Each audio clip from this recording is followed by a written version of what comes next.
오늘 본문을 보면 바울은 율법은 그 사람이 살아있는 동안에만 그에게 권위를 행사한다라고 말하면서 시작하고 있습니다. 그리고 그는 이를 결혼에 빗대어서 설명하고 있는데요. 결혼이라는 것이 알다시피 구속력을 가지고 있는 법적인 관계를 말하는 것입니다. 그러나 그것은 남편과 아내 모두가 살아있을 동안에만 그렇다는 것이죠. 죽음이라는 것이 이 법의 힘마저도 깨뜨린다라고 말하고 있는 것입니다. 둘 중 하나가 죽게 되면 둘 다 이 결혼의 법에서 벗어나서 더 이상 매이지 않는다라는 것이죠. 아내의 경우를 들어서 이야기를 하고 있는데요. 남편이 살아 있는데 그 아내가 다른 남자를 만나게 되면 그 관계는 우리는 부적절한 것으로 보게 됩니다. 옳지 않은 관계인 것이죠. 그런데 만약 남편이 죽게 되면 어떻게 됩니까? 남편이 죽고 나서 그 아내가 다른 남자를 다른 사람을 만나는 것은 우리가 자연스러운 모습으로 볼 수 있다는 것입니다. 즉 이와 같이 결혼이라는 관계 안에서도 남편의 죽음이 아내에게 재혼을 할 수 있는 자유를 주는 것처럼 그리스도 안에서 우리의 죽음도 재혼할 수 있는 자유를 우리에게 주었다라는 것입니다. 그리스도인이 된다는 것이 바로 이런 것이라는 거죠.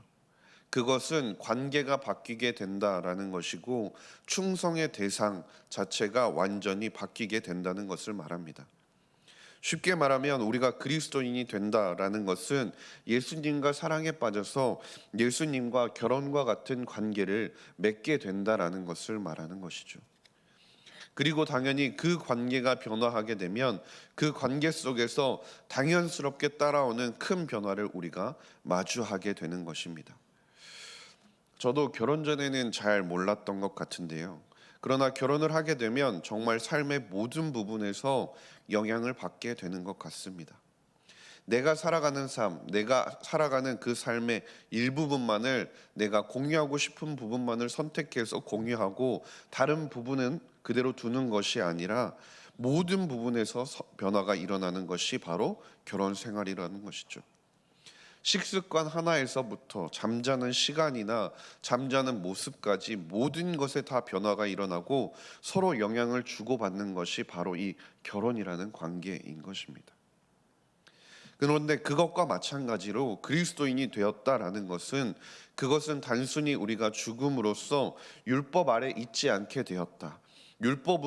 율법으로부터 이제 우리가 자유를 얻게 되었다라는 것. 그것만을 말하는 것이 아니라는 겁니다. 예수 그리스도의 오심으로 말미암아서 예수 그리스도와 우리가 새로운 관계로 연합함으로 인해서 우리 삶의 모든 영역에서 새롭게 되고 변화가 되었다라는 것을 뜻하는 것입니다. 우리 삶에서 건드려지지 않는 삶의 영역이란 존재하지 않을 만큼 모든 삶의 영역이 그리스도와의 관계로 말미암아 변화되고 건드려지게 되고 그것이 새롭게 바뀌게 되는 것이 바로 우리가 그리스도인이 된다라는 것이라는 것이죠. 바꿔 말하면 우리가 율법에 속박해서 자유롭게 되었다고 해서 율법을 더 이상 지키지 않아도 된다고 해서 이제 우리 마음대로 원하는 대로 내가 원하는 자유를 만끽하면서 살아가도 된다는 것은 아니라는 사실입니다. 바울이 분명히 이야기하는 것은 우리는 그리스도와 사랑에 빠진 존재이고 그리스도와 결혼을 하게 되었다라는 겁니다. 결혼을 하게 되면 우리가 모두 다 잘 알다시피 미혼으로서 누리던 자유와 독립성을 거의 대부분 포기해야 하는 것이 맞지 않습니까? 혼자만의 선택대로 살 수 있는 것이 아니잖아요.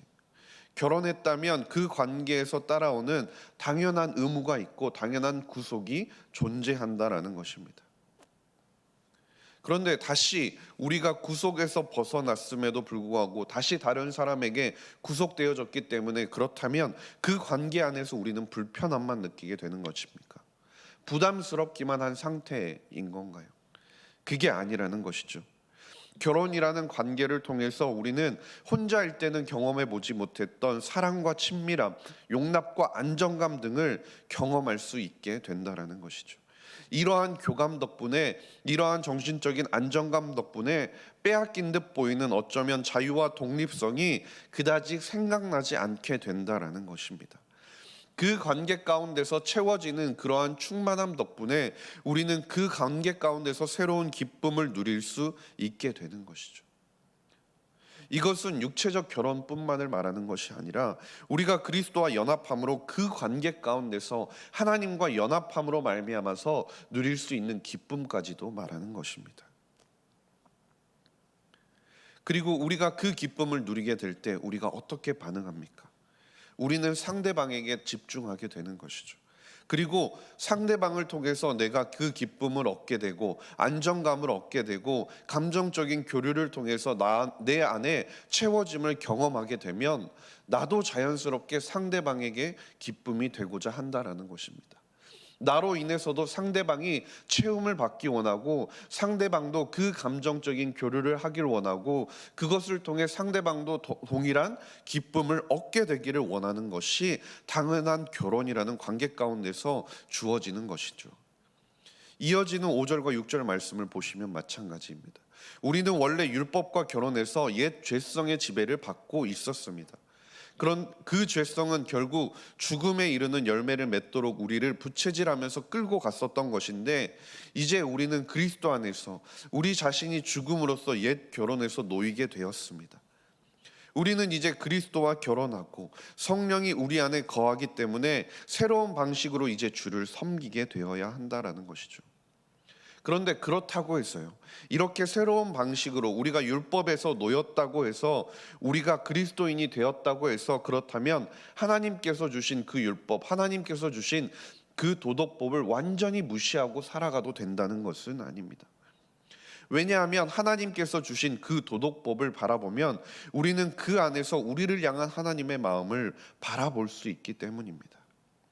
그분이 주신 그 도덕법을 바라볼 때 우리는 그분은 우리를 향해서 우리가 정직하길 원하고 순전하길 원하고 관용하고 진실하기 원하고 고결하고 친절하기를 원한다라는 사실을 그 법들을 통해 우리가 알게 된다라는 것이죠.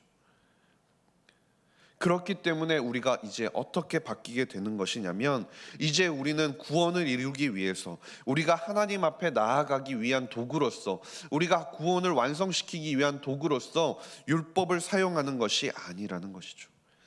율법 아래 있지도 않고 율법에 매이지도 않았고 우리는 이제 온전히 우리를 구원하신 분, 우리를 구원하셔서 우리와 그리스도와 결혼과의 관계로 그렇게 결혼의 관계 가운데 묶이게 된 그분을 기쁘시게 하기 위해서 우리가 그 법들을 지키면서 살아가게 된다라는 겁니다.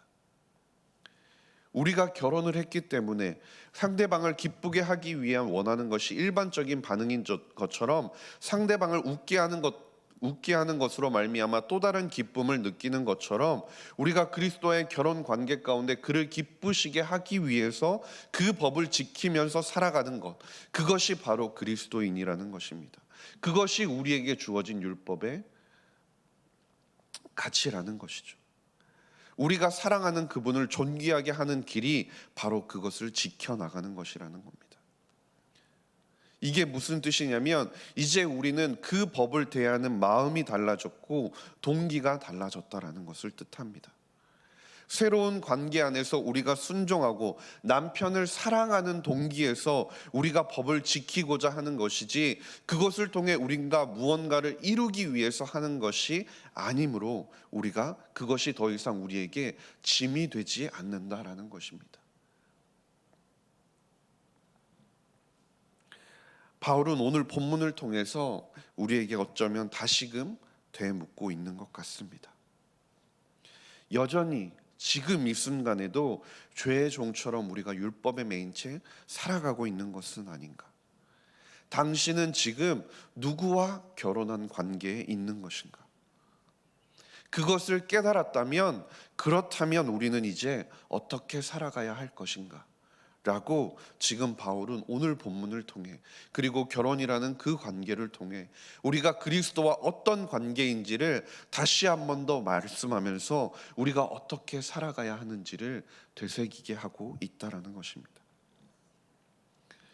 간절히 바라기는 그리스도가 우리를 위해 죽으신 줄 아는 그 신부로서 우리가 그 신부됨을 우리가 온전히 기억함으로써 우리가 단순히 율법에 얽매여서 살아가는 것이 아니라 사랑과 감사로 하나님께서 그 모든 것에서 놓이게 하심을 감사함으로 하나님을 기쁘시게 하기 위해서 하나님께서 주신 그 법을 기쁨으로 지키면서 하나님을 존귀케 하면서 살아가는 저와 모든 성도님들이 될 수 있기를 주님의 이름으로 간절히 소망합니다.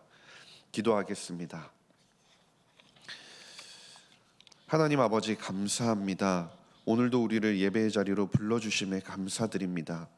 율법에 매여 죽음에 이르는 길을 갈 수밖에 없었던 우리를 그리스도를 통해 살려주셨음을 우리가 항상 기억할 수 있도록 도와주시옵소서.